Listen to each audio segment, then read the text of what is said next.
Hello, everybody, and welcome to Arsenal X, Boss Rush's Xbox podcast. I'm your host, Jesse Douglas, and I am here with Mr. Powell himself, Edward Varnell. How's it going, Ed? It's going good. Oh, the behind-the-scenes laughter that we just had. Oh, that was a fun discussion. Yeah.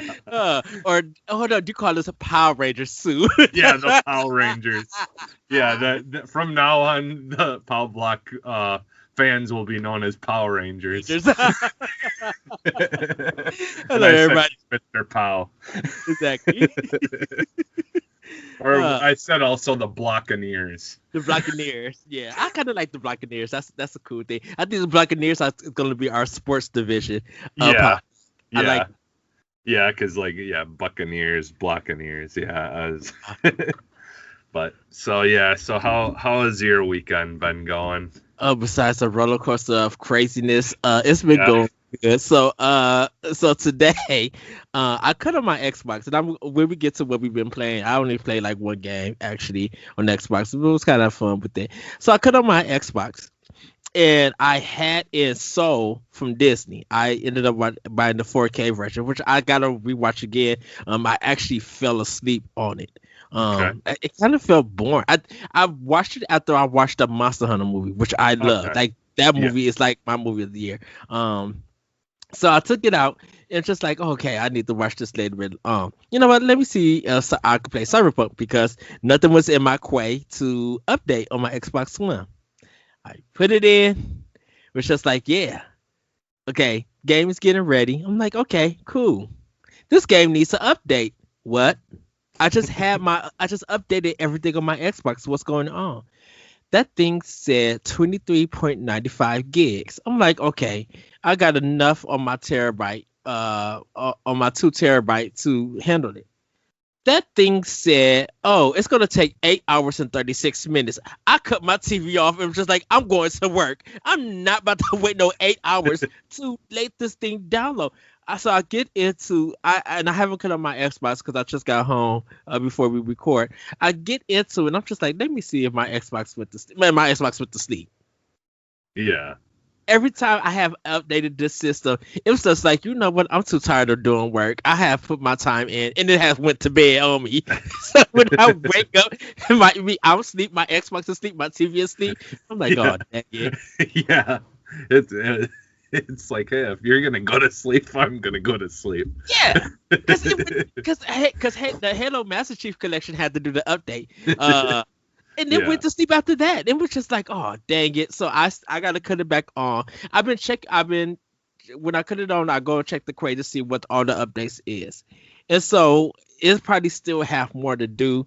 But I was just like, oh, I hope when I get my Series X, I hope it doesn't do all of this. Because it's like, I've noticed one thing for sure is that my Series X more recently, I think they did something with it, but it downloads way faster than I've had it download before, and I haven't changed my internet speeds. So I don't know if maybe some of those restrictions were released from providers, like where during COVID that people were, a lot of places were supposedly throttling internet speeds and stuff, like on Xbox's side, I think, and stuff like that, where they would only allow it to download like for certain things, like it would throttle internet. But I don't know. Yeah, like mine was like I had a 3 or 4 gig thing that I had to download the other day, and it was just going. Like it was just like the bar was jumping really quickly. I'm like, holy crap.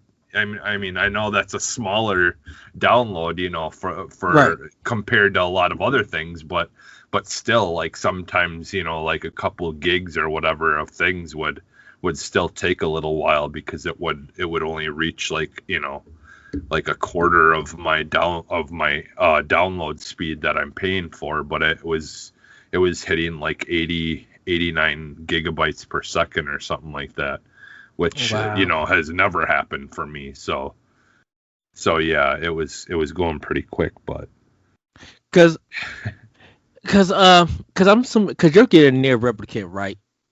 I've downloaded like the little indicator that says I own it, but Mm-hmm.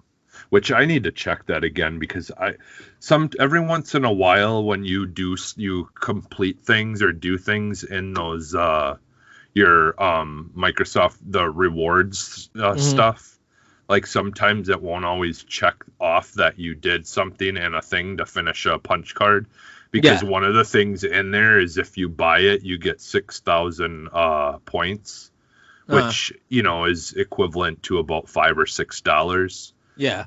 worth of points. Okay. So That is true. technically I'm saving like $5 basically off of the game because I can turn those points around for a $5 gift card. Good card. Cause Um, Because I know you're doing it on one. I mean, you're doing it on Series X. I'm doing it on PS4, I mhm, think, because I have Near Automata on PS4, and I think okay. I'll do the collection with when I get Near Automata. I gotta see if they're doing physical though, because if Yeah. they are doing, they should be doing physical. I just gotta go ahead and find it and buy it. I'll probably go look. I'll probably buy it from Best Buy. Like do. They hopefully they got a Yeah. pre-order. Um, yeah, but yeah, that was my. Oh, this is the second thing of craziness. I'm sorry. I'm cleaning the bathroom at work, and I got my gloves on. I'm listening to my chill hop, and I'm just like about to do the trash. I scoot the trash bin into another trash bag, and out comes some compressed shorts, like biker shorts, with some gloves, and I'm just like, what in the world is this? Like, it's Someone actual. shit themselves. Exactly, because it was a brown spot that was dry. I'm like, wait, what in the world is it? And I don't know when it got there because we didn't Yeah. have no bikers in our store or anything. Yeah. Who in the heck took their pants off to throw their drawers into the whatever it is, and then put their pants on and then walked out? Like, what? Yeah. I People, was yeah, just people do that kind of stuff. and Dude, I've had weirder, okay? uh-huh. When I worked at the Appleton YMCA, men's locker room, not the boys' locker room, Mm, men's locker room, and I was in cleaning one of the bathroom stalls, and there's a freaking pair of girls' panties like on on the ground. So either some dude had like girls' panties like I don't know, stashed somewhere or something, or he straight up was wearing them or whatever. I mean, like full on girls, like women's, like sexy kind of lingerie kind of panties. Like it was wow. just like, what? I'm like, I don't even want to know. I'll pick them up in the garbage with my gloves. In a way That's, you went. yeah. Yeah, so that's Uh, that's been my goofy Sunday. It's just my Wednesday's been wacky. My Sunday's been whatever. It's just like it always crazy stuff happens to me during the week on Wednesday. I don't know why. It's just always some crazy mess.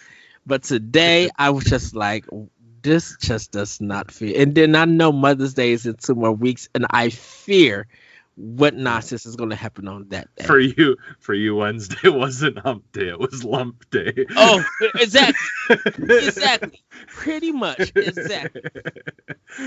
Yeah, but yeah, What my about you? my my weekend has been very busy, but I've had a really good weekend. I went and got my second Fauci ouchie and on Saturday, and I got really lucky, dude. Nothing, not a little bit sick, not a little headache, not a little nothing. I can't even tell that I got it. So I really lucked out, and it had no effect on me whatsoever. Which one did you get, Pfizer or Moderna? Moderna, I Moderna. think. Because Yeah, you Moderna. might feel it. It may take this time. If you get like really tired or feel really tired, that's one of the side effects. Yeah, see, I did notice being a little tired, Like, because I went, me and Pat played some Fortnite last night, and I think we stopped playing before midnight, and I went to bed, and I didn't wake up until about 11:30 in the afternoon, 11:30 in the morning the next day. So I mean, I slept like almost 11 hours or Okay, 11 and a so half then hours. So, yeah, so but then yours probably because if you would have got it like when we was doing the podcast yesterday for Boss Rush, yeah, probably around it normally takes some time. Normally it takes like the next day you might feel it, mhm, but I think because you did yours early and the time passed, by the time it got to 12 o'clock you went to bed, probably when you was asleep it kicked in, and so yeah, you was already asleep, so you probably didn't feel it. Because yeah, it could be. I'm assuming like when you woke up, did you feel like really good? Like, ooh, I got some good sleep. Like you feel a Yeah, little yeah, energetic. Yeah. yeah, Then it kicked in when you were asleep because when I got my second shot and I went to work and had, I was really tired and got home and I fell asleep. When I woke up the next day, I didn't feel no one bit tired. I was just like, ooh, yeah, I prepped myself. So yeah, yeah, yeah. Because which was great because yes. So yesterday we had to do a whole. It was a whole ordeal. Like, we were gonna move our new fridge into where our old one was. So had to clean out the old one, put all the stuff in the other fridge, and doing all this and that, and then we finally got around to doing the dishwasher. So actually the hardest part was taking out the old dishwasher, uh, but then because of the whole ordeal that I'll talk about after here in just a second, but after the whole ordeal of getting the dishwasher out, the old one, and trying to figure out, like at the bottom, because it was a really old one, so it was just like I didn't quite, like it was just wasn't as like streamlined as a lot of them were. yeah. But I figured out, because I was talking to my dad. I'm like, are you sure that piece is soldered to the straight to the water, the water pipe or water main? And he's like, yeah. I'm like, are you sure? Because like I don't think solder should be like white and look like white paste, like kind of stuff. Yeah. And so he got down, and he doesn't really see very well though either, but without looking directly at it, and he looked at it, he's like, oh yeah, it must just be the paste version, because now like you can get the it's for like when you're twisting something, connecting something that has water going through it, you should always use this like tape stuff that goes on it, and it seals the threads of when you're threading something on or screwing something on. And so now you can use tape, but they just use the paste, which just is all nasty and gets all over the place and just doesn't look as nice. Hmm. And so that's what it ended up being. So we just, like snapped, like just broke it with the, twisting the things off. But then it was by the time we got everything done for that day, we didn't really have time to install the new one. And so I said, don't worry about it. I'll do it myself tomorrow, And so today came and I did it. It took me a little while because like I've never installed a dishwasher or whatever before. I mean, it's very simple, but there's still certain things you gotta really be careful with. My one little issue I ran into was I hooked up the tube that lets the water, empties the dirty water out, Yeah. and the way I had it was okay, but there was a little piece that was sticking that was not allowing it to seal, so a little bit of that water was leaking out. Hmm. Not too bad, but it was enough that I could notice it. So I just quick shut it off, dealt with that, put it back together, and then it was working fine. I'm like, okay, now I can hook all the power and everything back up again to it. And because it's like straight hardwired, it's not just a plug. Yeah. I did it where it's hardwired in, because we have our own, like, a box, our power switch in our power box just for that. So, and I think you're supposed to have it that way anyway. So I got that done today, and it works nice. It looks good, and everything. I'm like, oh, nice. But the only thing we ran into is one of the easiest things to install you'd think would be a refrigerator. Well, when I measured it, I was off by just a little bit.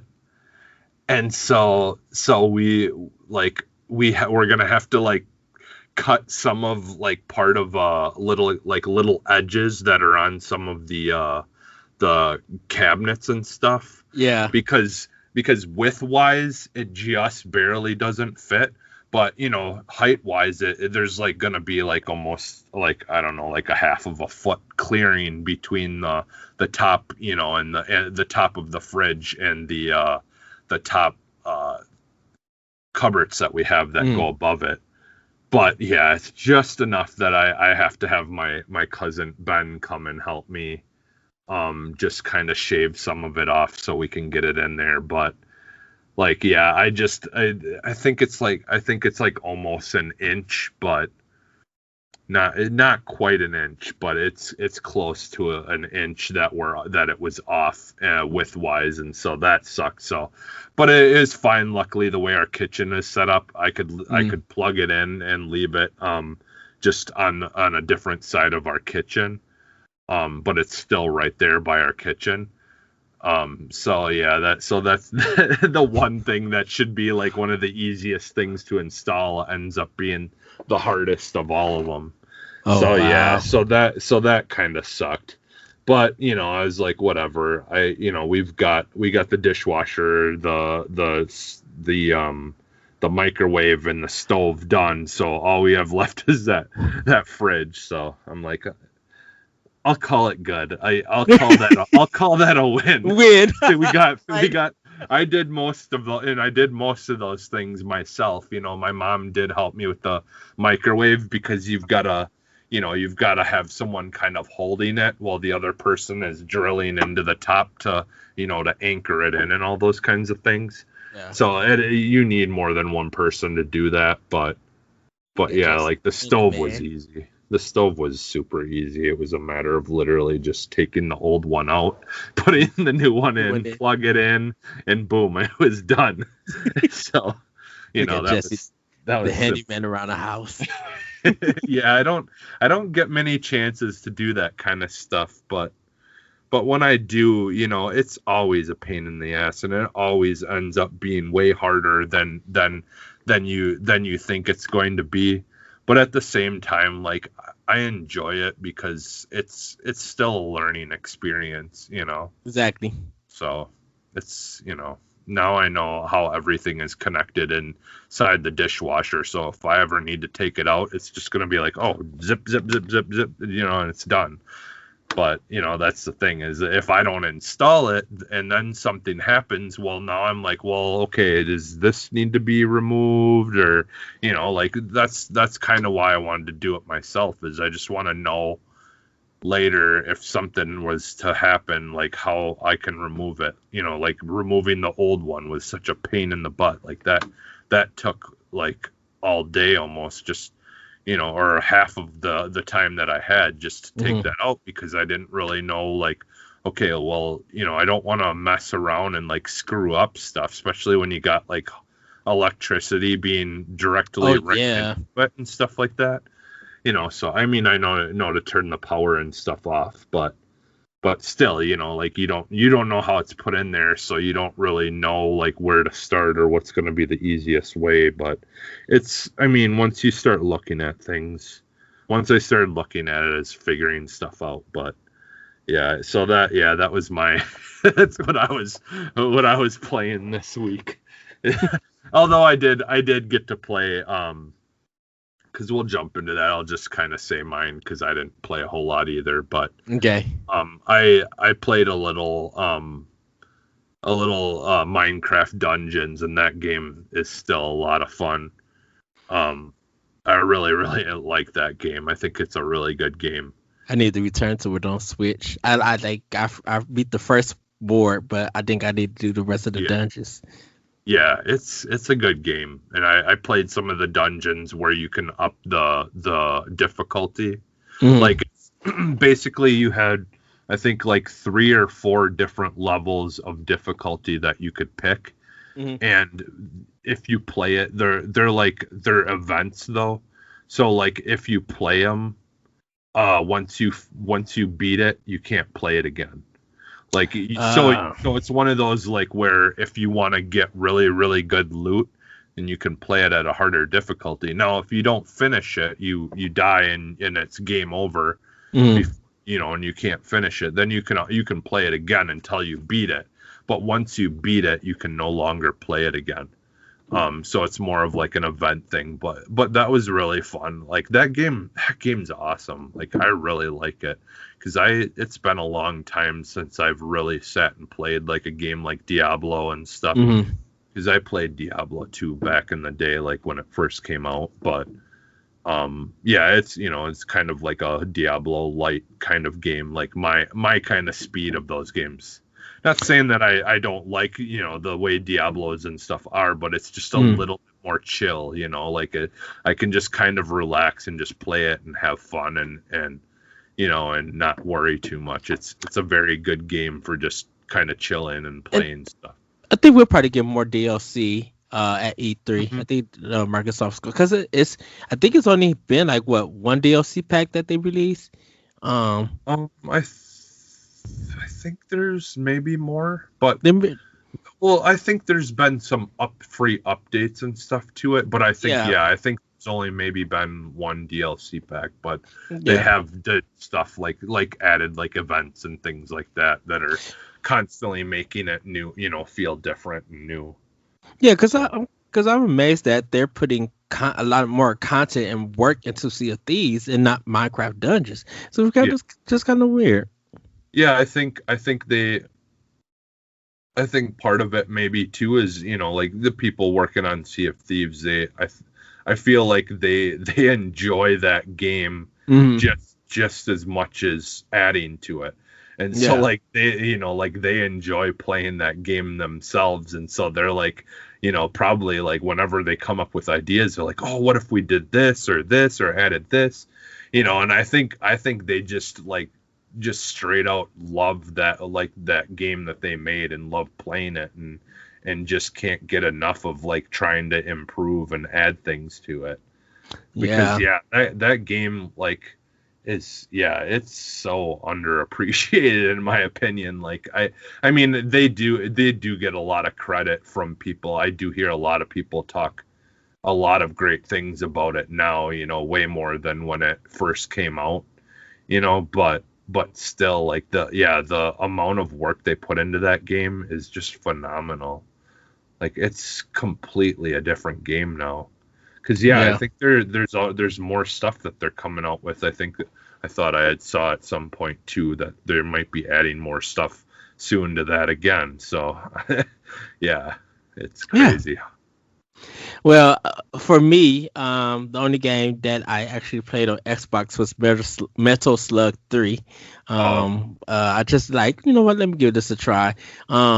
Because I have a HDR TV, the frame rate was a little bit faster, it was a little bit smoother. For this, because this is the 360 version. I'm like, oh, this is weird. Okay, I see that. And I think that's why I was waiting for Cyberpunk to finish, to put it in just to see how it is like with the new update and everything. But I didn't get a chance. So I think I'm gonna play. I'm actually gonna try. I'm actually gonna go ahead and work on Dead Space. Because I got the digital version for Dead Space 1 and 2. Okay. I think I got the digital version for all 3 games. and I just need to, or no, I think I got physical for Dead Space 3. But I Okay. need to get through 1 and I need to get through 2, and then jump into 3. Because I picked up also Dark Void, which was I think that was I think that's Games will Go for this month. That's the Jetpack Capcom game, and I heard bad things about it, so I want to see Okay. what it's about and everything, and give it a try. Yeah, like I said, I am going to get back into a lot of Xbox stuff. I know the Resident Evil Village demo is on PlayStation and not Xbox yet. I think it's going to be coming a little bit later for Xbox. But I actually thought that because I don't know if you watched the Resident Evil showcase or anything. Yeah, I did. It was actually, I really enjoyed that. Yeah. I liked the way they did it, where they played like a little like while they were doing the countdown trailers, they kind of were, or while they were doing the countdown for the actual thing to start, were showing like trailers for other games and stuff like that. Yeah, I thought that was kind of neat. Yeah, because Ghosts and Goblins Resurrection is coming to Xbox and PlayStation. Yeah, which is awesome. Yeah, I guess it was a time exclusive. And Capcom didn't say nothing about it, because I even messaged LeBron. I'm like, "Hey, Ghosts and Goblins coming to PlayStation and Xbox and stuff." He's just like, "I knew it. I actually thought that it was just a Switch exclusive. But didn't know that it was time. I don't know what the date is, so it may be because I think it came out in November. Yeah, October. I don't remember now, because it had to be towards the end of the year. Yeah. Was it no, I think it's November. Okay. Well, actually, because I think it's probably was a 6 months exclusive, and they just now got the time to announce it. Because Capcom didn't say nothing about it. I'm assuming that if it doesn't drop this month or May, I'm assuming it's dropping in June. Wherever the 6 month time window was there, is there. And I know it's not Game Pass related, so I don't know how that's gonna go just yet. But I was kind of shocked to see that and everything. Sorry that I jumped out to Resident Evil because I was waiting for the demo to drop for Xbox because I think I'm gonna play it there. And me and you probably will be talking about it in the future. That's gonna be so weird. May is packed, dude. Like Resident Evil's first week, and then Mass Effect Legend Edition is that following week, and then it's just a whole bunch of other games. So like Switch, that's dropping. I'm like, dang. I'm like, am I going to have the time? And I will have the money for it, but I'm like, am I going to have the time for this? It's just. It's crazy, like all this, like, and now, like and I'm, like, I'm not trying to like dunk on them or anything like that, but like, like the PS5 isn't quite, offering what Xbox does yet on, a lot of different levels. There's certain things that just aren't supported yet that are coming. Like they have made some changes, and I'm glad, for owners that I feel like some of those issues are being fixed, and it's obvious that they're trying to take care of it. But like I've really, really wanted to get a Quest 2, Oculus Quest. Just because I like the idea of, and especially not like getting to try it a few times, because my nephew, has one, and while he was living here, I got to try it a couple of times, and I tried it during Christmas time. And man, like for just a standalone headset where you don't need a computer, you don't need nothing, you can just put it on your head like you're listening to music and play. Like it works awesome, and like things look good, it ran good and all that stuff. But then during that Resident Evil thing when they announced the Resident Evil 4 VR, I was just like, dude, I would love to play it that No, way. you see, and I'm going to get on you. You don't get to play Resident Evil 4 on VR because you don't like Resident Evil 4, and all the hate is crap that you gave it. Yeah, because of the controls. Because now I'll actually be able to, like, with good controls. Look, I forgot to bust your bubble about that. I'm like, wait a minute. You don't like Resident Evil 4. Yeah. Oh wait. Yeah. Wait. Let me go on to Jesse, who hates Resident Evil 4. Yeah, man, I could never play that game. Not even on Quest. It sucks. It's the worst. I just want that game with better controls. Oh, you cut out again, Ed. There you go. Yeah, sorry about that, my mixer. I had to bust your bubble about Resident Evil 4 because I was like, wait, you don't like this game. How you gonna try to play it on VR? But if the controls are good on VR and you like it, that's fine. Yeah, because see ultimately that's the only reason I overplayed my dislike for that game always just because I knew it would get you going. Let's be honest. But no, but when we was talking about it first, I thought that was cool. I was just like, yes, yeah. Jesse's gonna get it. It didn't just hit me. I'm like, wait a minute, he don't like this game. No, the only thing I don't like about that game was the controls. They were just out of date. That's why I said if they ever remade that game and like made it with modern day like graphics and controls, I would absolutely be all for that game. Like I would be like right there the second it came out. I would want to play it because like I like story wise and everything, I didn't think I was going to like it when it first came out.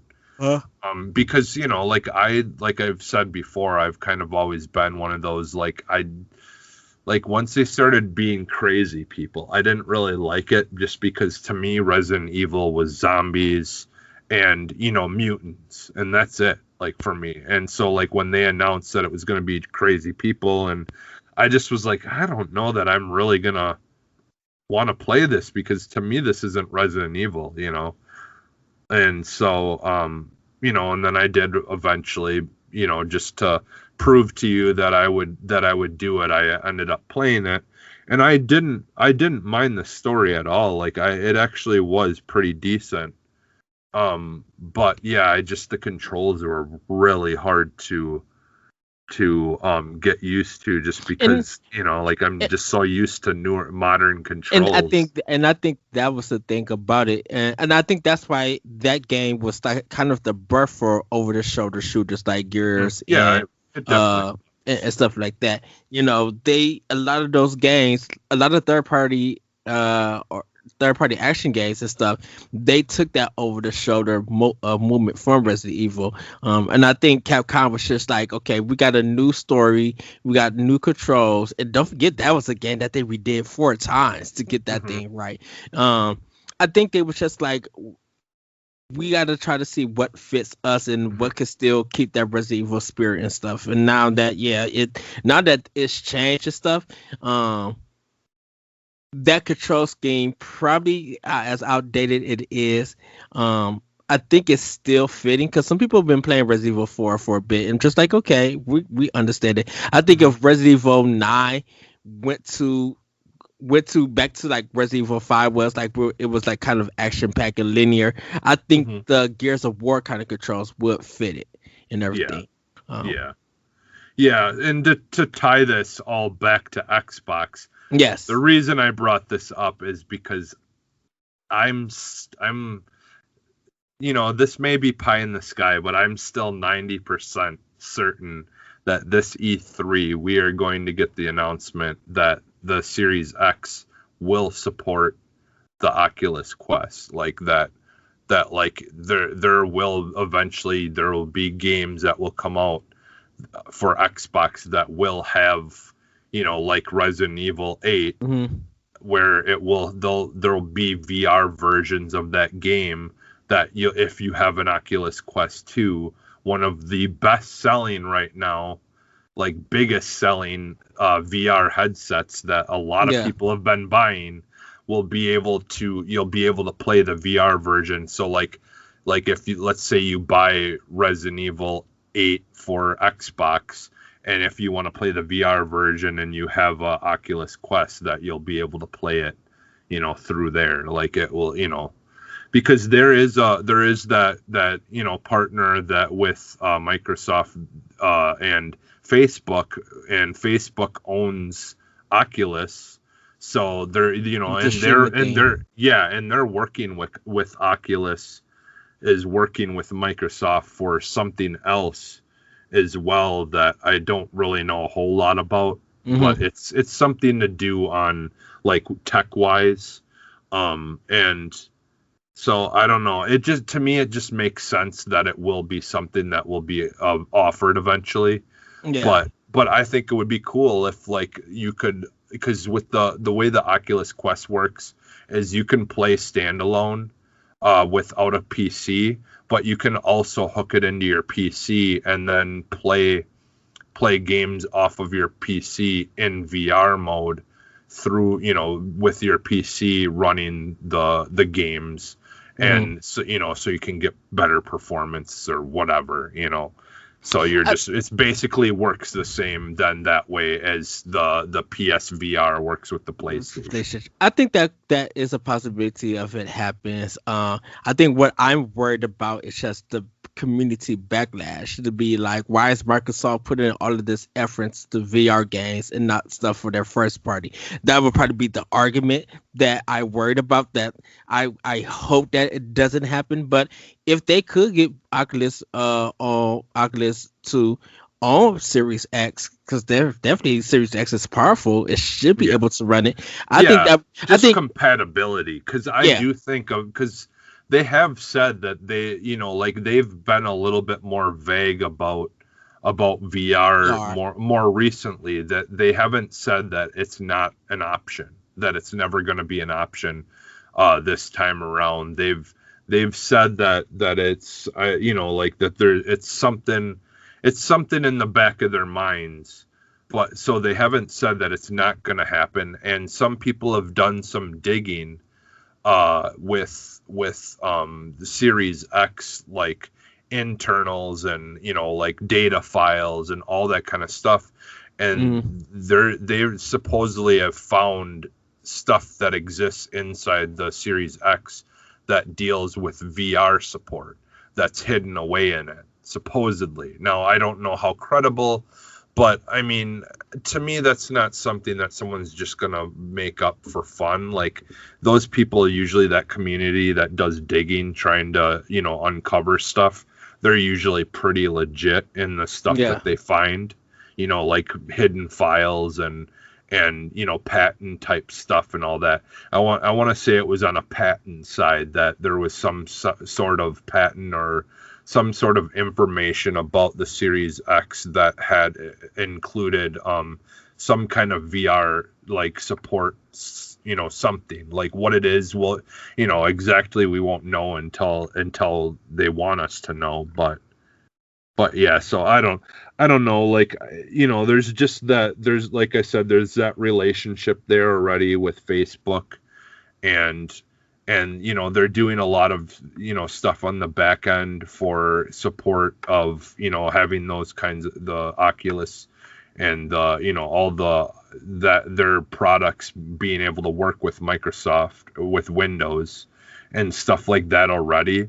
So to say that it's not something that they could easily figure out and solve for the Series X is completely like that's just not the case. They can easily do it. So I don't know. It's part, me saying that is part hope and hoping, and part just like looking at the things that are going on, in the background, and just the fact that Sony, made it seem like that they weren't going to be doing VR again this time around, but then all of a sudden changing their minds on that. Yes. And saying, oh no, we're doing it now. And, like, I don't know. It just, like, I just think it would be great if we could see both consoles competing with each other on all levels, you know?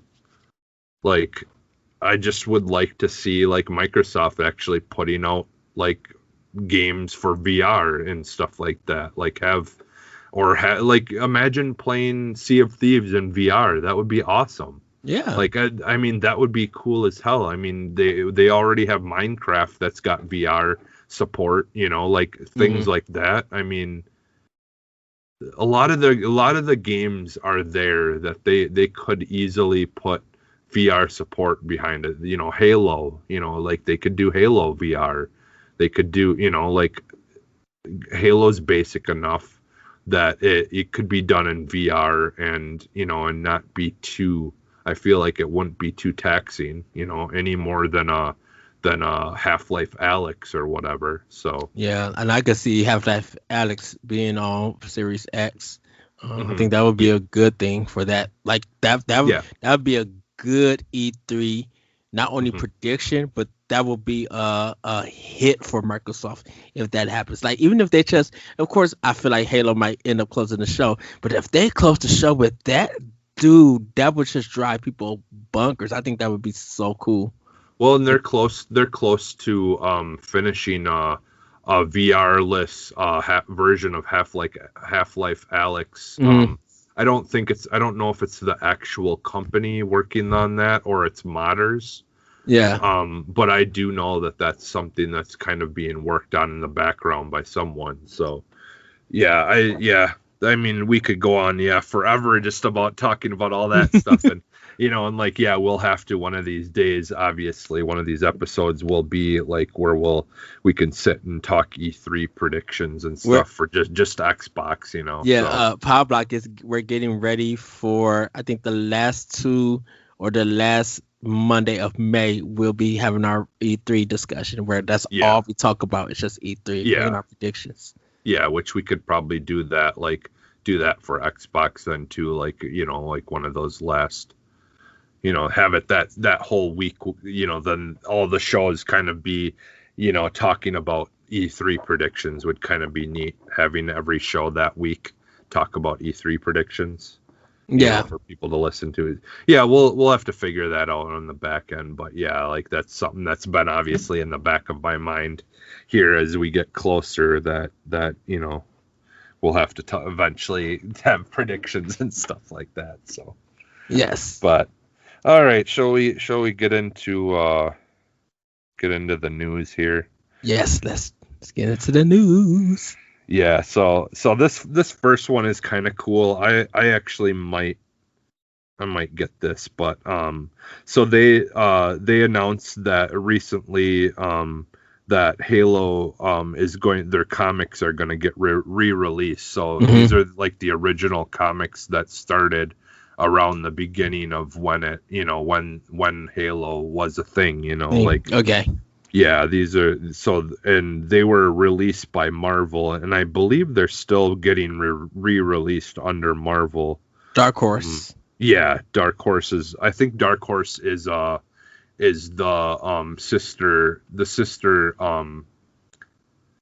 company to Marvel. Yeah, sister company to Marvel. Like the just like for DC's got the oh crap! Now I just completely blanking on it. But the people who do like the Turtles and and all that stuff. So so that's theirs, I believe. So so that's cool. I'm definitely gonna probably pick them up. I mean, are they doing single issues or a whole graphic novel? I think well there's the graphic novel thing, but I think they're actually doing the comics like in comic book form. Oh, like the actual single issues. I thought. Hold on. Oh, okay. No, it is the new edition. Okay, new edition of the original Halo graphics novels later this year on August 11th. It says so. So August 11th. They're gonna re-release the graphic novel.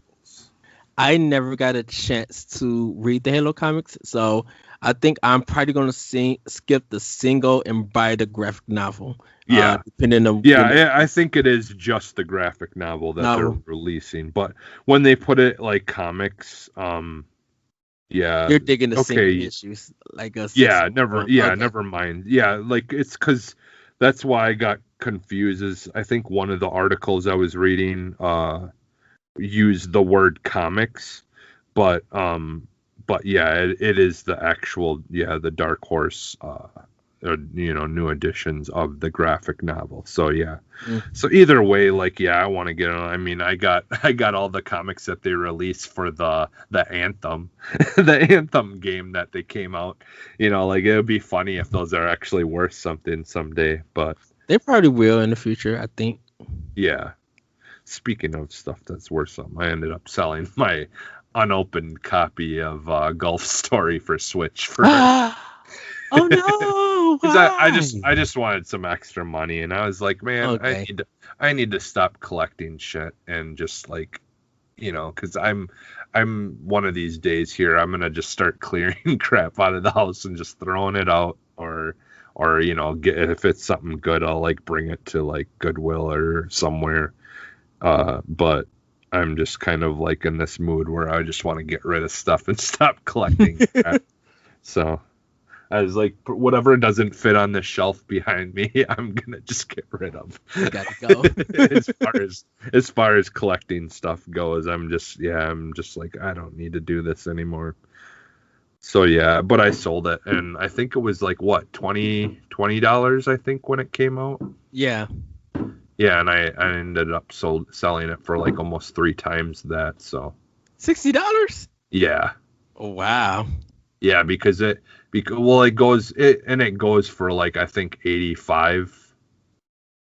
I think it goes for like 85 or something like that. New on eBay and stuff. But yeah, I mean that's how much you're getting for trade-in, not like at the good place I go, not GameStop probably would have gave me like $30 for it or something, right? Or probably not even what I paid for it, for knowing them. But yeah, so I sold it to the local place that I go to all the time for retro games. But so yeah, okay. But yeah, so I'm the Dark Horse graphic novels. I've always wanted to read them. I'm not really a big reader. I just, because when I read, a lot of times my attention span, it just goes in and it doesn't get stored in my brain what I just read. So, but I would like to get them, even if just to have them, to say that I have copies of them if I ever did want to read it, or Max when he gets older wants to read it, or because he loves to read. Both of my kids, thank God, they love to read because I did not when I was a kid. So, but so yeah, that's cool though. It's kind of a nice time for them to kind of just decide, you know what, we'll bring them back, with the little bit of a lull here that we have until Halo Infinite comes out and stuff. Yeah. And there's always something lately that's been keeping Microsoft in the news, which has been kind of nice for the show too. So yes. But all right, the next thing was, and I was I'll be honest, I was shocked when I read this, but so supposedly Cyberpunk 2077 tripled the sales of Witcher 3 when Witcher 3 came out. And so it's been pretty successful for them, apparently. Let's see here. I want to pull up this article because there's numbers and stuff I didn't really want to write down. Okay, so yeah, so it said that that it earned them that that Cyberpunk earned them $562 million in sales revenue, more than double those of 2015 when The Witcher 3 Wild Hunt debuted. So, yeah. So it's Cyberpunk, like sales wise, and was a pretty good for them. Yeah, and the net profit that they got from it was 303 million. Yeah. So triple what Witcher 3 earned them in 2015. So I mean, it's kind of like the Anthem thing, to be honest. Like, I mean, at least Witcher or Cyberpunk seems to be in a little bit better, of a situation than Anthem is, because Anthem is no more. But, I mean, the thing is they do seem like they're at least trying to fix issues and trying to make that game better. Like I know that, like, I've said that I was kind of waiting to play that game until they get, until we get a Series X and a PS5 update. Mm-hmm. But at the same time, at this point, I would rather they just make sure that the game is running smoothly across the board, and and then wait with any kind of upgrades till later, because I can wait. At this point, I've waited how long already? So what, at this point, what does it matter if I wait another, couple of months or whatever? So I think that is the power of lying marketing. And I'm calling it lying marketing is because it's just like we could show you a jazzed up cutscene, and that jazzed up cutscene is so powerful to get you to pre-order that when the actual product comes out, it's not going to be what you expect. well, And I mean, because this happened definitely with Watch Dogs, this happened with Anthem, this happens with a lot of games that's on PC, Xbox, and PlayStation, on more powerful consoles, is that they don't have to show you what you're actually getting. If they could win a sale over you with just with a cutscene, it leads to sale numbers like that. The 500 and the 300 million. Yes, Nintendo gets a lot of people like, I'm not going to buy this on Nintendo because it looks like a baby game. Well, I'd rather have a baby game than have some marketing that lies to me that when I actually get it, it's nothing like it and stuff. And I mean, Cyberpunk, honestly, though, like when they showed gameplay, I think it does look like it did in the gameplay. Yeah, like maybe, like some of the bugs and all that stuff. I mean, that's not stuff that you're gonna notice in just a little clip of gameplay. Well, like, the thing about it is that what they showed in the cutscene gameplay is not what you actually got in the actual game. The idea and the design of it was there, and I guess that's when people start doing and when you start doing the comparison shots, because there's videos out there that compares everything from what they show with the marketing to what you actually get. Now, I'm not trying to knock CD Projekt Red, because they got their money. They were able to get people on that sale.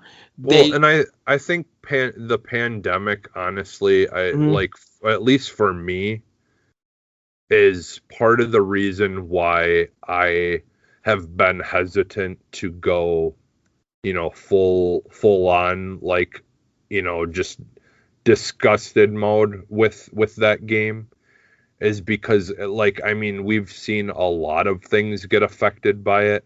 Yes. And I think they've gotten a pass because of that. And now, like, whether that's it's okay that we're giving them a pass or not, I really don't want to debate that, because I think that, in my opinion, is dependent on what someone else's opinion is. Whether they have every right to feel upset about it, how it turned out. Me personally, I just don't care enough to be that upset about, I do want them to fix it and make it better, and I do understand and do have a little bit of of being upset that it didn't turn out better, but at the same time, like, I haven't had to deal with the worst of it, because, like, it just worked much better on the Series X in general, anyways. So I haven't seen the worst of it, but I also haven't played enough of it to really have a a full blown opinion on it. I feel like either. So I think it's not just giving CD Projekt Red or even Ubisoft. I think it's not giving these projects or these companies a pass. The thing about it is that where is the confidence of you actually showing us what we're going to give? Because we're giving you real money, you're giving us fake content. Yeah.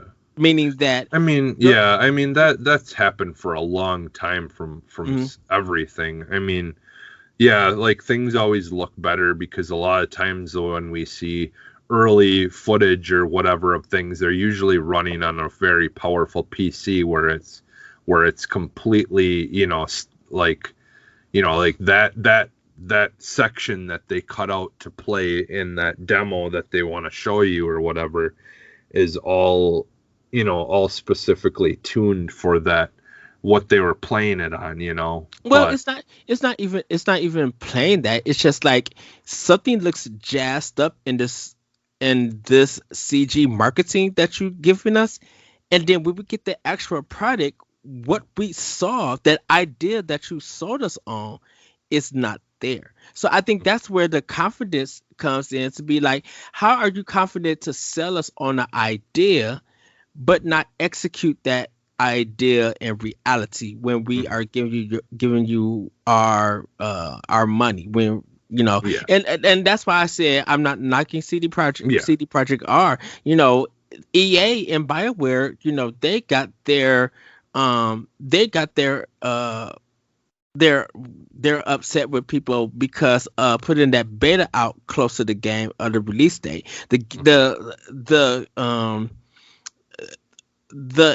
demos that they were showing, like, no, not demos, the marketing that they were showing off, that looks beautiful. If you go back and you look at how they did it, BioWare and EA, how they did Anthem and stuff, it looks beautiful. The same thing with Ubisoft, it looks beautiful. But then when you actually get it in and you got done installing it, you are excited, you juiced up, and then you play it and it's just like, what is this? This looks like nothing. And that's where everybody gets the frustration to be like, how are you able to sell me on something and not deliver and stuff? Yeah. Because if it was, because if this was some indie kind of company, or this was some bargain bin kind of developer and game and stuff, everybody would be like, okay, I could expect this, because you don't have higher production. You probably didn't have the budget to even do this.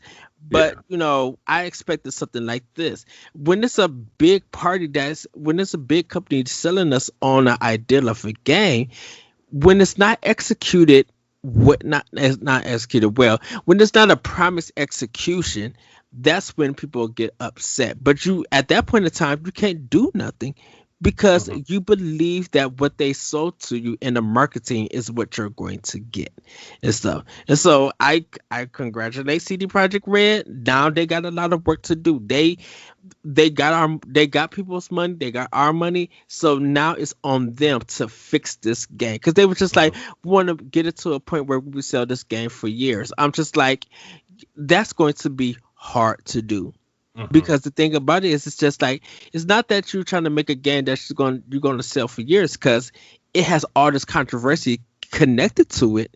You guys have to now really make a game, because what you gave everybody was probably beta stuff. I'm like, and yeah, you can knock me about Paper Mario or the Origami Kimi that you want, but when I seen Paper Mario, the trailer, everything that they showed me is in the game. That game looks and runs perfectly. Even though it's not like the gravity intense thing, it runs perfectly. Compare that to Cyberpunk, when it's still having these problems and stuff, compared to what the marketing was. It's like, for this. But like I said, they got the money. Congratulations to them. Now you really got to put in some work. You can't. There's nothing at this point in time you can do with Xbox One and PS4. That the systems are not powerful to handle their engine, and their ideas. You now got to make Series X and PlayStation 5 and PC. You got to make them the best that they want to be. And they're probably going to be working on this game for another 3 years to get it to where it needs to be. So Yeah, we'll I see. guess. We'll see what happens. Yeah, we'll have to see. I would hope that we get some kind of update during E3 or something, like around, like, because ultimately that's the thing, is they haven't really had any like big, event type thing where they can really talk about what they're doing, to explain like what they're doing to make up for their missteps, and and just the issues. I mean, because like a lot of the issues with it have been more, I think, more about like just it running properly versus what it looks like. Yes. Like I think it's been more along those lines, because honestly, like from what I've played of it and what I've seen, like for that to be an Xbox One version of it that we were seeing, it still looks really good. It still looks, it is a good looking game.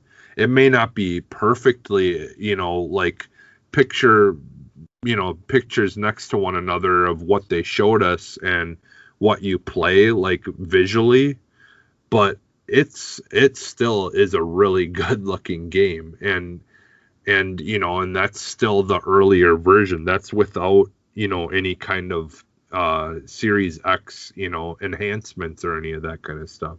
So like I like in that department, it was what I expect with most games. I don't expect them to look perfect compared to like what we see, because yeah, like you said, a lot of it is about hype and trying to, like make their vision look as good as they possibly can for people to really, take it in. Because I do think sometimes if people, like if it's a certain art style is shown a certain way, it will turn a lot of people off, or there's certain things about it. So I think if they can stay close to that idea, but if they would have actually had something that worked, I don't think people would really care as much whether it didn't look exactly like what they showed us.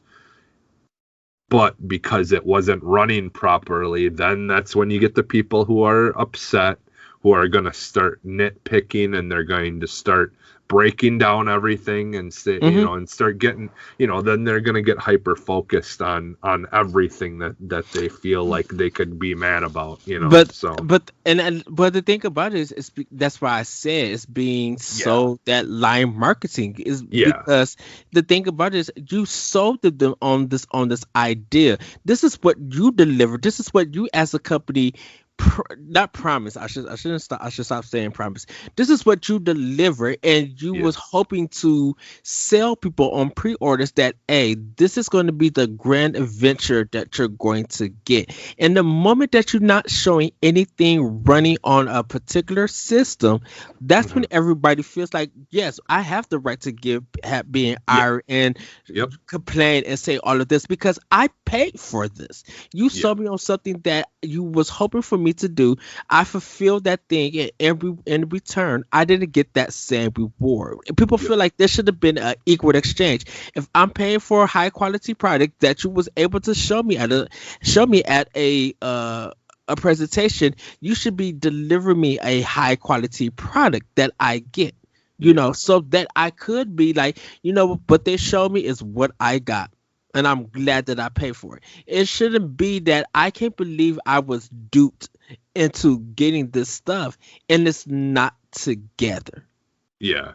And like to wrap this up, I do think one thing that, that we've seen more and more that's come out of these kind of things that have happened is, people aren't as quick to pre-order stuff anymore because of this. And to be honest, I mean, like that is kind of damaging to the company, like more so places like GameStop.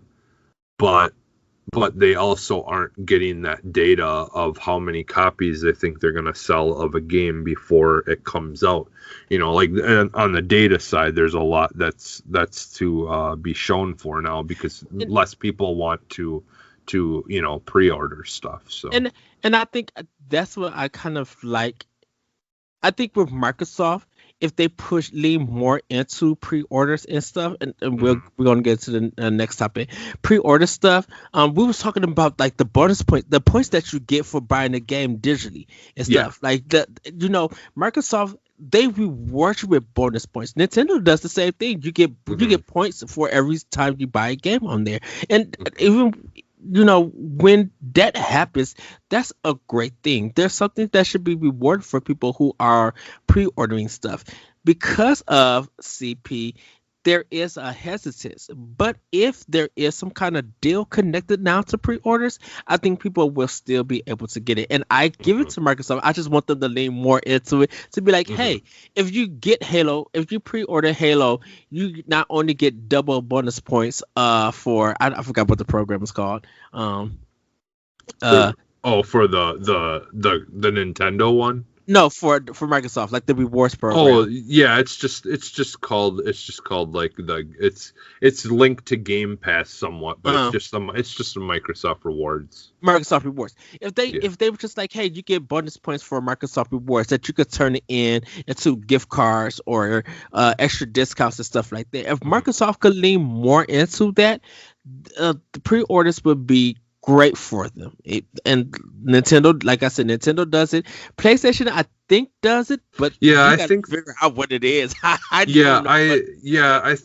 think they have something too that's similar, but it's not quite along the same lines as Microsoft, but I think it's very similar. And I give it to Microsoft. They got a great rewards program. They really do. Like me and you talk about it, and you tell me all the great things that's for it, and I think that's awesome. They just need to. Yeah, I mean, and it's like almost anything that's tied to them can get you rewards. I mean, just using Bing. All you've got to do is just search on Bing, and you'll get like points for searching on Bing, like, and just opening Game Pass app on your phone will get you points, and getting like doing different things in the Game Pass app. Then you also have where if you all you got to do is, like, sometimes they'll do where all you got to do is play 3 games on Game Pass, and boom, you get 10 points, just for playing, a game on Game Pass. And that's awesome. All those, so every time all you got to do is just be active basically in their UI or in their stuff that they own, and you're getting points that you can eventually turn into real money for. So it's definitely, like, if you have an Xbox and you have Game Pass, it's worth just looking into and paying attention to, because you can easily just do what you were already going to do and get a whole bunch of points for it. Yes. Because like with especially like if you're like me and you want to get the new Nier game, the Nier Automata or whatever. If you want to get that game, you won't get the 6,000 points unless you activate that punch card. So you got to make sure that you're paying attention to all the exclusives and deals and stuff they got it going on, which almost every month there's a thing where you literally just click on it and boom, here's 300 points. Like, they just want you to go and look at that stuff and make sure that you're paying attention to things. And as long as you're paying attention to it, you can easily just rack up the points that you can trade in for $5 gift cards, $10 gift cards. I think they have them for like 100. I think it's only takes like, I don't know, I think it's like 10 or like 8,000 or 800 and something points or 900 and some points that you can get like a month of Game Pass or whatever. So like essentially like some of these battle passes that you're seeing for games, if you play the reward system right, you could essentially do all the things that it's asking you to do and pay for your next month of Game Pass, like by just using Game Pass. Yes. Like, and just doing what you were normally going to do anyways. So yeah, it really is a cool system that they've, you can tell they put a lot of time into. So, but all right, let's get to this last thing. So there was, everyone is getting a little excited, us and just, is creating conversation, us included. Yes. But we did get there's a report, and I got this off of the IGN's website, but Square Enix has made it known that they are not for sale. So there was a rumor going around that they were for sale, and I even made a whole like a little post thing that was just kind of a joking meme thing where it showed, like I did like it where it's like Sony asks Arcane Studios, says, hey, we would like to pay you for a game exclusive to our console, and Arcane was like, sure. And you had all these games that were coming from Bethesda that they paid for to get exclusive, and then I just jokingly had like for Microsoft just the eyes looking to the side kind of thing. Mm-hmm. And then Microsoft being like, so we've got a little bit of money and we were going shopping, just wondering, Zen Media, can we buy you? And and then I did the same thing for Square Enix, where like I said, Sony asked Square Enix if they could have the next Final Fantasy game be exclusive to their console. And then, Square Enix saying yes, and then Microsoft with the eyes looking to the side thing, and then it just said to be continued. Because the idea is Microsoft, is paying attention to what Sony's doing, seeing Sony trying to pay these companies for all these exclusive deals, and then Microsoft just being like, let's just buy that company then, so we can change that, so they can't keep on getting all these exclusive deals where these games aren't coming to their console. So yeah, like that was kind of the big topic there for a little bit. That there's talks that 3 companies were in talks or something like that to buy Square Enix, and so yeah, the IGN came along and squashed anyone's dreams of that. Yeah, Square Enix came and they tweeted out that said nobody was buying them. And I think a lot of people in the community and just online and social media were just like, no, that can't be true. Square is too big of a company. They got too much money. Yeah.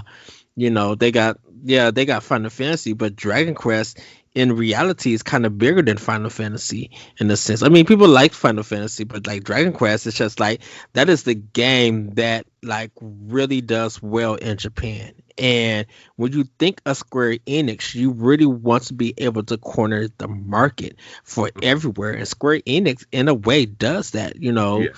They do good with their Eastern, like I mentioned, Dragon Quest, and maybe not with Final Fantasy, depending on this new one with 16.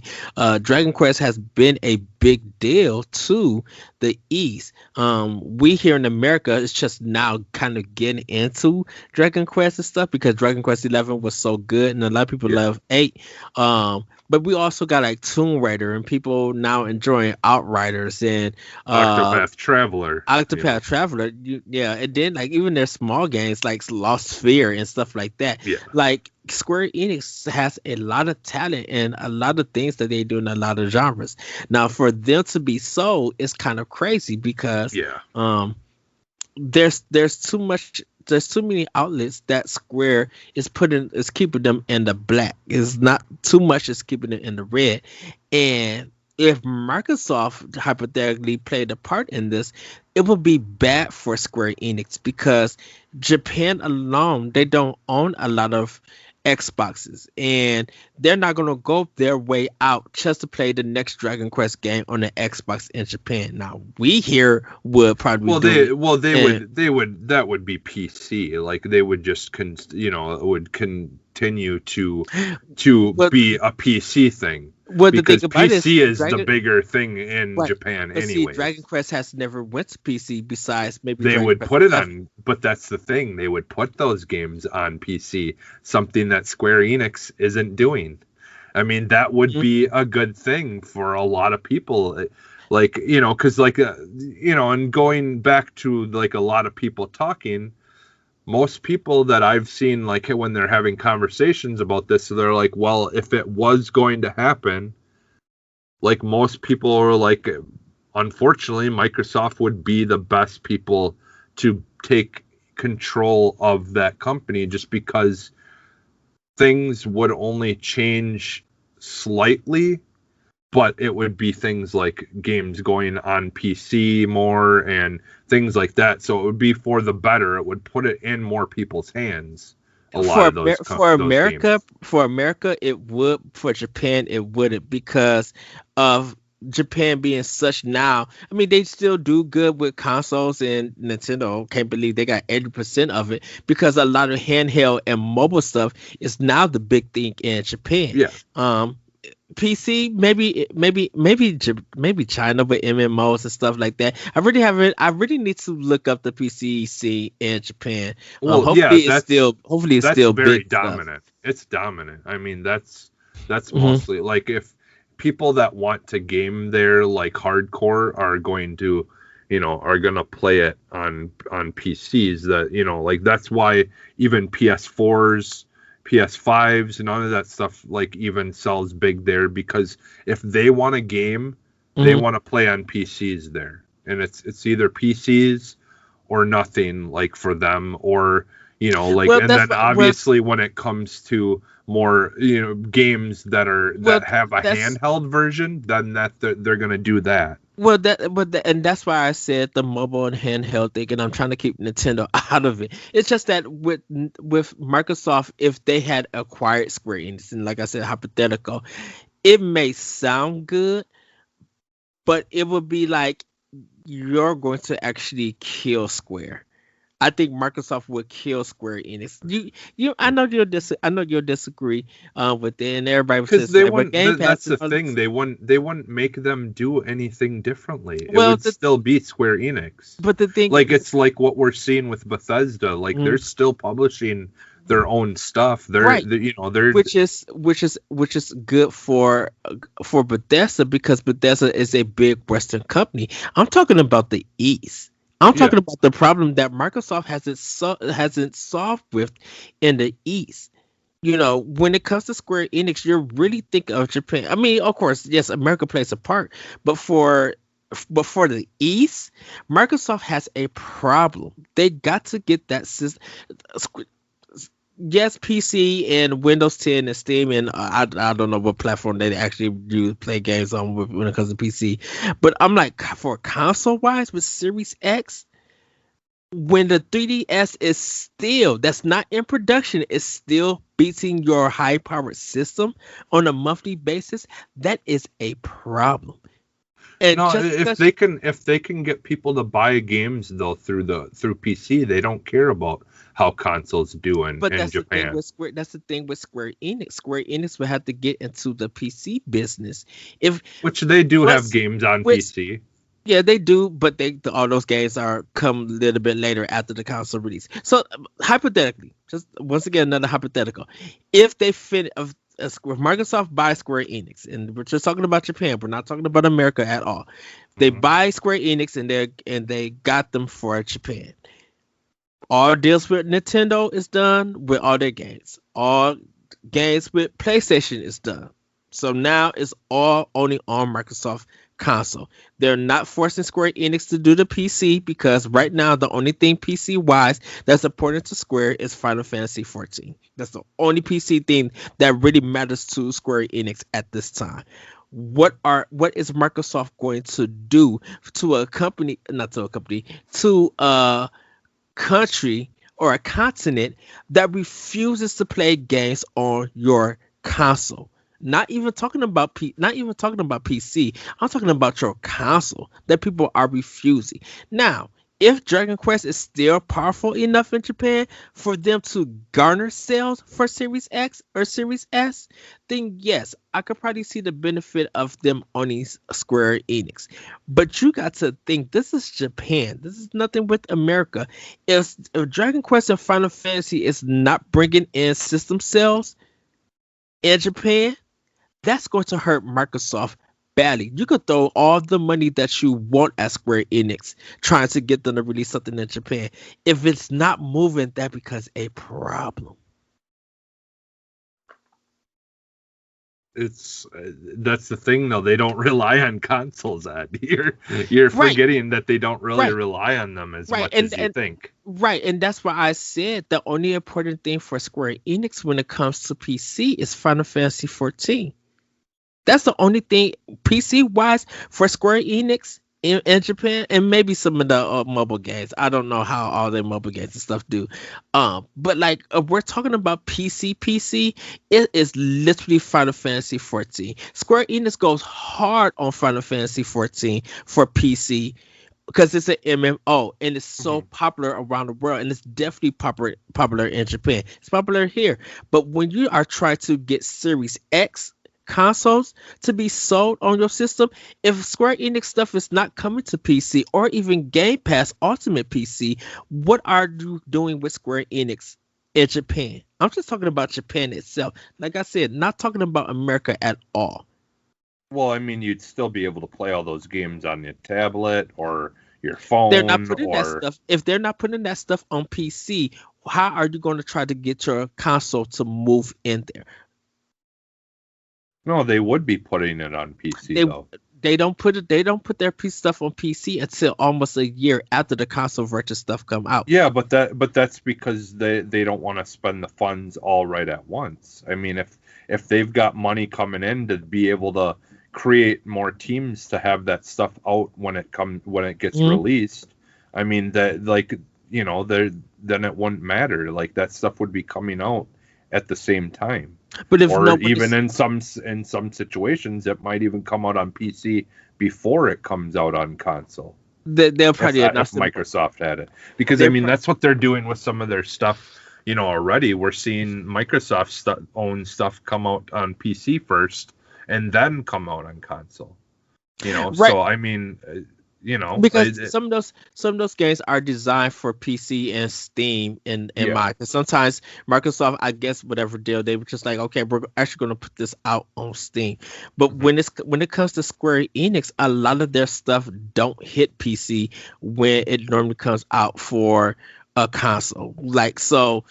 Because Octopath Traveler, even though it was time exclusive to the Switch, that didn't come out till almost a year later after the game came out. It's because of exclusivity deals. Yeah, I mean, Nintendo obviously had an exclusivity deal for that. Yes, and then it didn't come out almost 2 more years or another year later after the PC version came out, even though the game had been out on Steam. Windows 10 and I just think it's only Game Pass on console. I don't think Windows 10 has it. Yeah, Windows 10 have it. Yeah, I believe Windows has it as well. Okay, so it came out the same time as it came out for console. It came out for PC, for Windows or whatever. So. Right, because Steam had it before Windows 10. It wasn't out on. I don't think it was out on, because I think if it would have came out Windows 10, it would have hit Xbox. It's a weird thing. Or something. I don't think the Japanese consumers are going to run out and get a Series X if Microsoft is hoping for them. They don't care. They don't care as long as they're playing them on console. They don't care. They're still making money.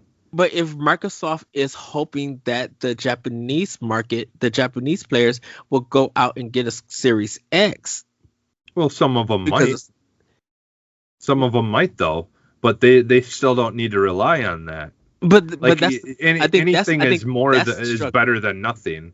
But I And think if they that's can the if they struggle. can get more people to buy it than they originally would have if they didn't own Square Enix, Mm. that's still a But I win in think their that's eyes. I mean, but that is the struggle in Japan that Microsoft is dealing with.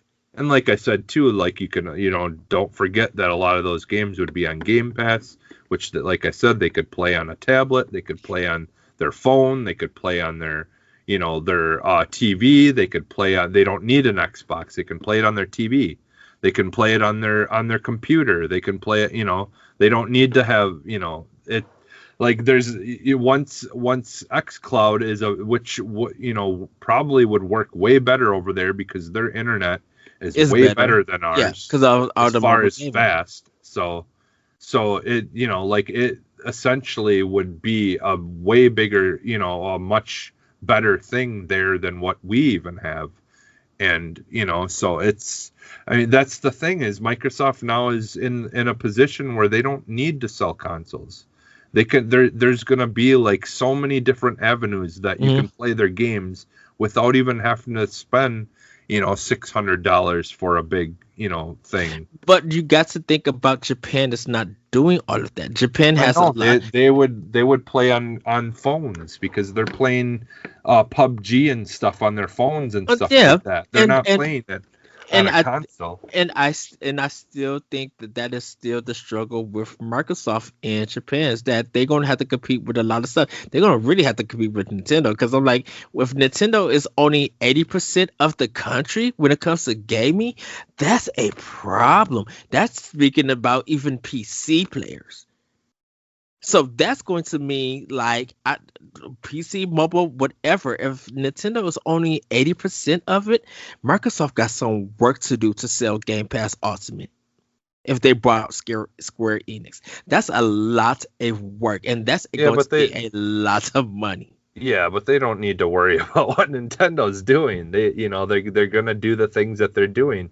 And like I Because said, anyone who buys something mhm, from them that hasn't, if someone wants to buy a Square, like if the like in theory, if they own Square Enix and someone was going to buy a Square Enix game, it doesn't matter where they bought it.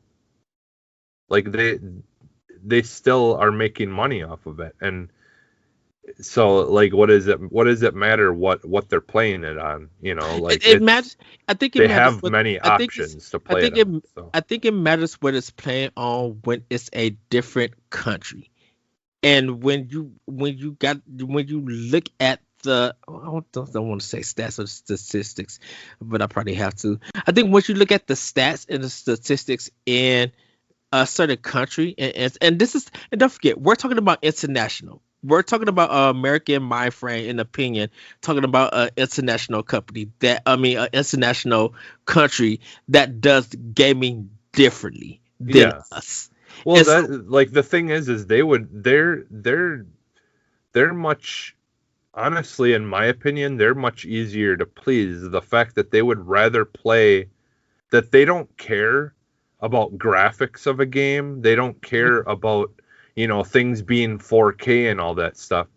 They're more likely to play a game on the Switch or play a game on their phone, like and so like honestly, there's not a whole lot then that Microsoft needs to worry about. As long as xCloud can work fine over there, and now they're getting, not only are they being able to do what they already do, play games on their phone, but but it then it's going to actually be, still looks I, really good. I think the I question, mean, then is going to be, does Microsoft discontinue the Series X or any future consoles because of Game Pass in Japan? no, why would they? What's the point of you selling a console if you're going to have Game Because Pass people that are still allows going to buy it. But that's the thing about it. Why would you need to sell a console if using your reasoning if using your reasoning that they're going to play it on Because PC not or they're everyone going to wants to play it on those things. right? But I'm about to say if they could play it on PC, if they could play it on mobile, if they could play it on their phones, if they could play it on their TV using their phone app and all of Hmm. this, if they could use all of this, Yep. what is the purpose of Microsoft putting Series X in stores? Series S in Because stores there's people in that don't Japan. want to play, because there's people there that don't want to play on a PC. They don't want to play on their phone. They don't want to play on their just a TV. They But want to if have that the is, physical thing there so they can actually download the game and not stream it.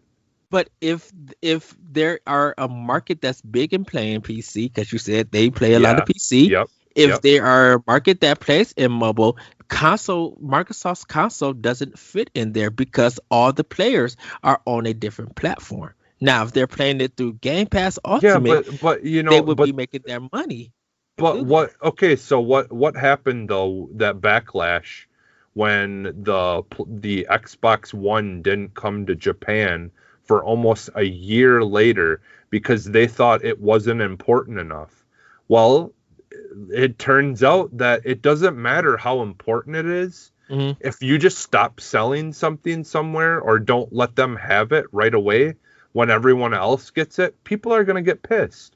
And they would realize that. Why stop selling something there just because they feel like it's not important enough? If there's someone there that wants to buy one, they're going to want to make sure that they're available there for people to buy. It probably was a small percentage. I know, When but it did when doesn't did this? matter. It doesn't When matter does it? though. When did What if Xbox what come if in like Japan?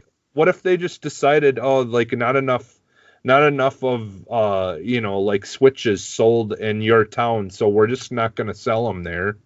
Like, or sell them anywhere that they didn't sell, enough or whatever. That would be stupid. Like, because there's still going to be someone in those areas that are going to want But one. but And that's if your but that's company but decides not that's to sell that thing but that's because they different. don't think that enough people are going to buy them, But that's that's stupid. different. But that's different than you having different options to play their games.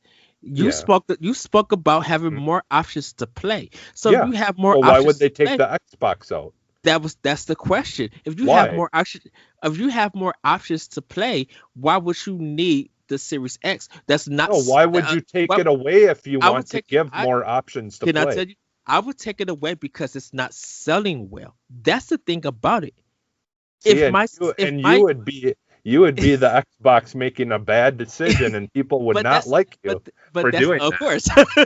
And we're just like I said, we're just talking about Japan Yeah. and, Yep. and stuff. And that's the thing about it. It's just that if your system is not selling well, but you have available options for people to play your stuff, like you mentioned Game Pass and you mentioned PC and stuff, and depending on how they do Windows 10, I don't know how that is. If they give all their options for people to play all of this stuff, they could go there to play. I could save money not selling my console there because if my console is sitting on shelves, it's losing money every day. That's the thing, though. You And don't I you but you can I'm still sell the console there. You don't have to put but I'm still 500 consoles in one store. Like, they're smart enough that but the thing they're about it is going to well not this is the just well stock this is the the stores thing. with way too many of them. Well, this is the thing about it. People would just order it. Well, for America, people would just import the Xbox, that Series X from Japan because you can't buy one here in America. So even though it'll load up in Japan, people would just like, you know what? Let me Well, change to the well, region. yeah, and that's the thing, though. They would obviously make smart decisions And in how much stock they're going to put in certain areas, but and it would be this stupid to just completely cut it off, though. and this is because of Square Enix. If Microsoft, like Yeah, I said, this is yeah, all hypothetical, yeah, and I feel like that's why personally Microsoft wouldn't be able to buy them. I just feel like Square Enix wouldn't Microsoft wouldn't do so well with Square Enix in Japan if that happened because of the low sales of their consoles and how how Nintendo has a handle in that country. That is just Yeah, my viewpoint, in my opinion. And I know, but yeah, and a lot of their games still sell and do massive, are massive hits in those countries that aren't even on Switch. So they're obviously playing them somewhere. oh well, yeah. That I mean, That's they're what I'm playing them saying. If right. Microsoft can can is owns them and they're still doing everything the way they would, but they're getting extra money for things for But that's the promotion and thing. all that stuff. What does it That's the matter? thing. But that's the thing I was trying to get at. If they cut off PlayStation and they cut off Nintendo, like where Square Enix cannot do anything on those platforms because Microsoft now owns them and all the big games are on their platform. If you want to play it, you need a Series X or S, maybe an Xbox One or PC or whatever.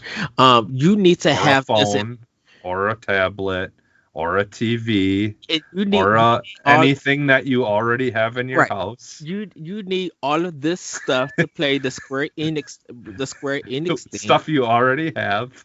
Um, people in Japan, and I'm just speaking it like I said, I'm speaking in Japan. I think Yep, people in stuff they Japan, already have. I think people in Japan is not going to go there because, like I said, Dragon Quest is big and stuff. And even though Dragon Quest did well on PlayStation 4 in Japan, the must got the 3DS version and it sold out quickly. The Switch version wasn't even thought of. Everybody was hoping for it, and Switch did good in Japan and stuff. It did good in America. It made I don't know how well it did on because don't forget Dragon Quest 11 is on Game Pass and didn't nobody talk about it. Didn't nobody play it. Yeah, If they people did, played if it. they I haven't heard no one talk about Dragon Quest unless it was on Switch or PlayStation 4. Well, No that's one. because you're listening to you. I'm not. I'm not. Your circle I is I mostly I people who have. care about Let me tell you, Nintendo. That's I what you have look a at. lot of on my just on my Twitter alone. I have a lot of Xbox friends. I have a lot of multiplayer friends and stuff. And when that game dropped, when Dragon Quest dropped for Game Pass, I don't even think Luke Lore, shout out to him from Inside Xbox, have even mentioned about Dragon Quest 11 to be played on Xbox. If he did, he only probably mentioned it for that one show and never talked about it again. There's a whole bunch of people who do Xbox podcasts and people who are just regular Xbox players who know that this game that we have been talking about and getting people to play from Switch and PlayStation 4 to play on Xbox, and they have not played or talked about it at all. And that's bunkers. If that same thing had happened in Japan, whew, if Final Fantasy 16 did exclusively come to only the Xbox platform, yeah, people would be hyped and play it for America. I don't know how Japan will react. So I'm just speaking about Japan. I'm not speaking about nothing about it. So that's just me. That's Well, no, but you said no one here talked about it. So I mean, for Dragon Quest 11 for Xbox for Game Pass. Yeah. I like I said, I have a lot of people who own Xbox. I remember. Yeah, I remember people talking about playing it back when it came out, and for a while there, when it was buzzing everywhere, like it was not just people playing it on Nintendo, it was people playing it on Xbox. It was people like and there was the Dragon Quest. Yeah, the Dragon Quest game, and then there was the demo that I remember people talking about that was also available on Xbox. Mm-hmm. So I mean, like all leading up to it, I was hearing people talk about playing it on there. Like now, like I don't hear anyone talk about it at all. From what Nintendo or anything. So some people have been. So I mean, that's the thing is people move on from stuff. I mean, like especially around that time, you're talking about a time when a lot of big games were coming out, and that's what I thought people will be. I thought because on how popular Dragon Quest 11 was on PlayStation and on Switch, I was expecting to see more people jump on it on Xbox and do pictures. I guess and stuff. Like again, I mostly only pay attention to Nintendo and Xbox, but yeah, I forgot it was even on PlayStation, to be honest. It came because the thing about it in Japan, I didn't it hear came out. anyone talk about playing it on there, but I also don't really pay much attention to that. What ended up happening that, and we'll probably get close to the extra Yeah, content. we don't have a whole lot left, but that's why I kind of was like, I'm fine with us talking about stuff because. So in Japan, PlayStation 4 and 3DS versions came out. I think they came out together. When it came to America, PlayStation 4 had the exclusive. So when Switch ended up getting it, they ended up getting a definitive version where they was doing the orchestra and changing stuff. Yeah. Then I think a year or sometime later, PlayStation 4 got the definitive edition, and then later on, Xbox Game Pass got it because you can't even buy Dragon Quest 11. I think on Xbox, like it's no, you can. If it's on Game Pass, it's not gonna not be in the store and not be able to buy it if it's on Xbox at all. I've never seen a box. You probably could buy it on Xbox Live, or you could probably buy it on digitally. Oh, you mean physically? Physically. I'm almost certain I've seen physical copies of it at the store for Xbox. Yeah, because I'm like, I don't see that Best Buy and I don't see that Target. That's the weird thing. That's wondering because I'm like, when it came to part of the problem though is like these physical game stores, if you don't buy stuff around the time that it comes out, a lot of things, unless they order a lot of copies of it, like get cycled out and are hard to buy. Like I went just not too long ago, I went to our Best Buy that's open because one of our Best Buys closed on my side of town, and I went to the other one, which is a bigger one, and even them, like, just looking through all their games for every console, everything was so picked over, and there was like not much of anything left because like a lot of these physical stores really aren't holding stuff for very long. Dude, I 100% agree with you because that's at a lot of Best Buy stores. Yeah, it's bonkers. Yeah, I think they've just cut back in general on how much they order of stuff. The Nintendo aisles in Best Buys look like a ghost town. Yeah, like literally, if you do not buy it when it comes out, good luck. Yeah. But, yeah, that's what I just had to say.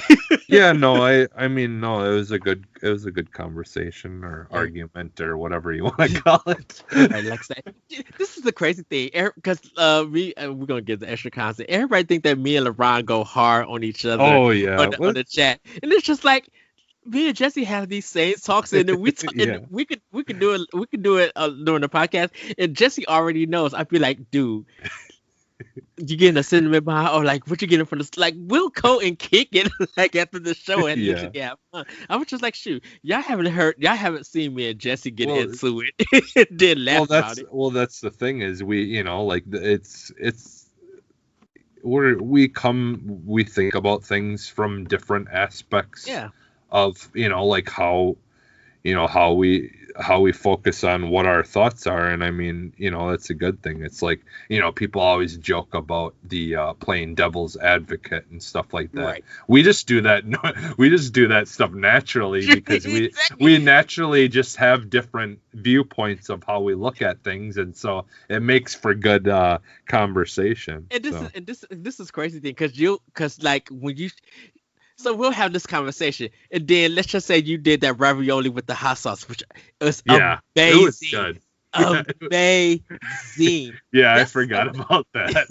That's why I would be like, we just had the discussion, but yes, for this ravioli, it is literally amazing. That's the kind of relationship that we. Yeah. But so backstory for that, like what happened is the other day I was like, you know what? I don't really feel like just putting boring spaghetti sauce on these raviolis. So I just caked them with hot sauce. I put like half of a bottle of hot sauce on them. Exactly. And it was good. It was a little spicy, but it was good. Like it actually, it tasted good. You know what was funny? And then let's get into like the end of the show. Yeah. I kind of wanted something greenish in there because the Oh painting looked yeah, good. The painting looked really good, and I was just like, yeah, if you had a lime or something, to give it that yeah. green kick, I would be like, Or yes, put like some I don't know, like some basil leaves or yeah. like crushed on. uh, All right, yeah. So the extra content for today, I just kind of came across this, and again, if you're this is your first time listening, I just kind of wanted to put a segment in where if I found something I thought was kind of interesting, but nothing that we really would have too much of a deep conversation on. Especially like I like Minecraft stuff. I've gotten into the regular Minecraft game, a little bit more having kids now who are interested in it. And, they've just been doing some really cool things out in that community, especially with like the ray tracing and all that stuff and updating like visuals.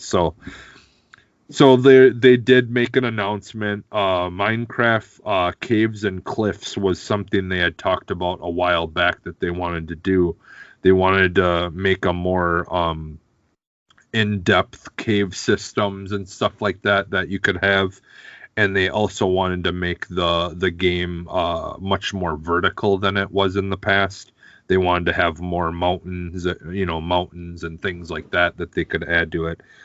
They like I don't know if it was COVID that's kind of affecting things or whatever, but they kind of somewhat had like delayed things. So eventually, or originally I should say, their idea was to come out with the Caves and Cliffs update kind of all as one big update. But they made an announcement that the Caves update will come in summer of this year, and then the Cliff update will come out holiday of this year. So it's still coming out this year. It's just they're gonna kind of break it up. I watched the video for it. There was a video that they had sent for their update or whatever. Some people that that worked for that company, and they said that like this is gonna dramatically, I guess, like really change the game and how it works, like vertically and stuff like that. They said it's bringing a lot more verticality, I think is what the word that I'm looking for to the game, and I guess it's a pretty big update from what they make it sound like. So yeah, that should be interesting. I do remember a while back when they talked about this originally, kind of trying to, as they've been talking about updating things and making things better and stuff like that. All I could think is, dude, like it would be so fun, like if someone, let's say, like made like the cave like cave levels and stuff from like Tomb Raider games or something, or like like remade like stuff like that, because I think honestly I think one of the main reasons that I love Tomb Raider so much is because like I love like when settings are like in caves and stuff like that. One of my Yeah. favorite movies is The Descent. Like I love The Goonies, which almost that whole entire movie takes place, in caves and stuff, them trying to make their way to finding this hidden treasure that's underground. I think I just love like caves and stuff, and I like as a kid we got to go in some caves and do some like like where you took a ladder literally into a man-made hole into the ground that takes you down deep into caves, where it's completely pitch black, except for whatever we brought down for lighting, and we got to go and do that, and it was so much fun always. Like I just loved that kind of setting. So for me, like I'm kind of excited to see like all the changes they make for making cave stuff. Because I mean, you can kind of technically make caves and stuff in it already now, but I'm just curious to see what exactly this update's gonna do. Sorry, to make it look even better and stuff like that. So yeah, that should be interesting, and that's basically all I had for extra content. So Ed, we'll do plugs. So where can we find you, Ed, or You guys, Mr. Pop? you guys can find me on Twitter at that retro code. You can check out Nintendo Power Black on Mondays, 7:30 to 8:30 p.m. live sometimes. And you can check the recorded show at 7 o'clock on our YouTube page and at Boss Rush Games. Also, check out that we're still looking to add writers on our volunteer team at Boss Rush Network. If you're passionate about games and enjoy writing, you can send at David Lasby, that's DavidLasby, a message, or you can email us at opportunities@brg@gmail.com. That's capital OPPORTUNITIES capital AT capital BRG at capital B, capital R, capital G at gmail.com to apply. We want to hear from you guys. We got a lot of great content and a lot of writers on our team, and we want to have you guys come along and join us and help us write some fantastic stories that you can find at bossrichgames.com. So yeah, I'll just plug that. All right. Yeah, and you can find me almost everywhere as Phantom NXS. And also go check out the Console Gaming Cruise podcast. Yes. They do a great podcast over there, and EXP Cast as well. That like I've been like this week at work, like one of the radio show I listen to has been off because some of the members got COVID, and so they haven't been doing the show. And so I'm like, ooh, well, this kind of frees up 8 hours, 4 hours a day. And so I've been getting a chance to listen to like a lot of the great podcasts that that have kind of joined us, joined our network, and that we're kind of trying to help out and help hopefully get more people to come check them out. So yeah, definitely go check out those. That would be our second class, I believe. Like if you go on bossrushgames.com, yeah, you should be able to find a lot of those other podcasts there. But yeah, them in particular, I was kind of listening to them, and I'm gonna check out some of the other ones I think this week. So I'll have more. But yeah, there's some good conversations on those podcasts too. So definitely go check out them and all the guys over there at Boss Rush Entertainment as well. Yes. The LAN Party and Rope Talk and all those good shows. So it's definitely a lot of fun. I love when I get a chance to listen to some of the what everyone else is doing, because I don't like a lot of times I don't even make it on Boss Rush the podcasts and stuff. So it gives me a chance to let other people just kind of take a seat and and get a chance to hear some new voices and stuff like that. So yes, so it's been a lot of fun, and and I'm really glad, and I hope people are getting to check some of these other shows out, because they're working hard as well over there and deserve it. So yes. So yeah, so we'll throw up the X because we're going to exit. Bye everybody.